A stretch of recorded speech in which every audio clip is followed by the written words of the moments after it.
ஏன்னா சொல்லுவாங்க நல்லா சிரிச்சா அது குடும்பம் இல்லாத கோயில் அப்படின்னு. சில வீட்டிலாம் பார்த்தோம்னா அடே அப்பா என்னடி உங்கள் வீட்டில் வெறும் சாம்பலாக கிடக்கு, என் வீட்டுக்காரர் எரிஞ்சு எரிஞ்சு விழுறாண்டி. அப்போ என்ன அர்த்தம்? சாம்பலாத்தான் அங்கே கிடக்குன்னு அர்த்தம். அது ஒரு பக்கம். இந்த பயறு சிரிச்சில் வேலை பார்த்தனது என் வகுத்திருச்சிலே இருக்கு. என்னம்மா எதுவும் அணைக்கிறானா? அணைச்சாலும் பரவாயில்ல, வீட்டில் தினமும் சமையல் பண்ணுறதுக்கு அடுப்பு பற்ற வச்சா அடுப்பு வந்து அணைச்சிப்பிடுறான். நம்ம கஞ்சி குடிக்க முடியாது, பட்னியாக கிடக்க வேண்டியிருக்கு. ஒவ்வொரு வீட்லையும் ஒரு மாதிரி. உன் புருஷன் தாண்டி சொக்கத்தங்க மாதிரி அப்படின்னு. எப்படி நீ சொல்கிற? உரைச்சி பார்த்தியான்னு சொல்கிறேன். இன்னும் உரைச்சி பார்த்துருக்கேன் அங்கிட்டு ஒருத்தி. அது ஒரு பக்கம் நடக்கும்.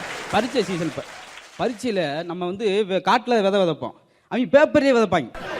சின்ன கேள்வி, கஸ்தூரி பாய் குறிப்பு வரைங்க தெரியலன்னா நம்ம பேப்பர் கொடுத்துட்டு வந்திருப்பான், எழுதியிருக்கான் கஸ்தூரி பாய் மிக அகலமான பாய்.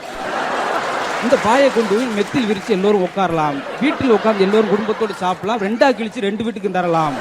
15 பக்கம் அது வேர்த்துக்கிட்டே திருத்துறாரு. அப்பா முடிஞ்சிருச்சு சொல்லி அங்கிட்டு பெறட்டுறாரு. 16 பக்கம் வகைகள் எழுதியிருக்கான்.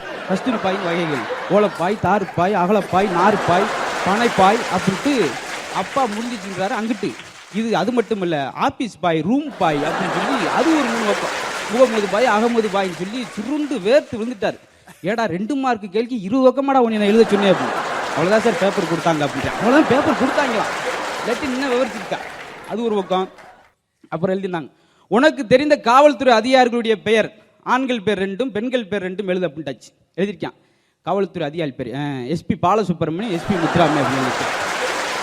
பெண்கள் சிஐடி சகுந்தலா, வைஜெயந்தி ஐபிஎஸ், அங்கிட்டு ஒரு பக்கம். அப்படி நான் நீ என்னத்தரா கேட்கறது? அண்ணாவை பற்றி எழுது. எங்கள் அண்ணா எனக்கு 3 வருஷத்துக்கு மூத்தவன். அவன் வந்து 165 சென்டிமீட்டரு, மார்பளவு வந்து 153, விரிந்த நிலையில், சுருங்கிய நிலையில் 48 அப்படின்ட்டு அது ஒரு 3 பக்கம். அவ பேரறிஞர் அண்ணா பற்றி எழுதுனா அவங்க அண்ணாவை பற்றி எழுதி வச்சிருக்கான். அதனால சிரமம். சில நேரத்தில் வாத்தியார் பயப்படுவாங்க.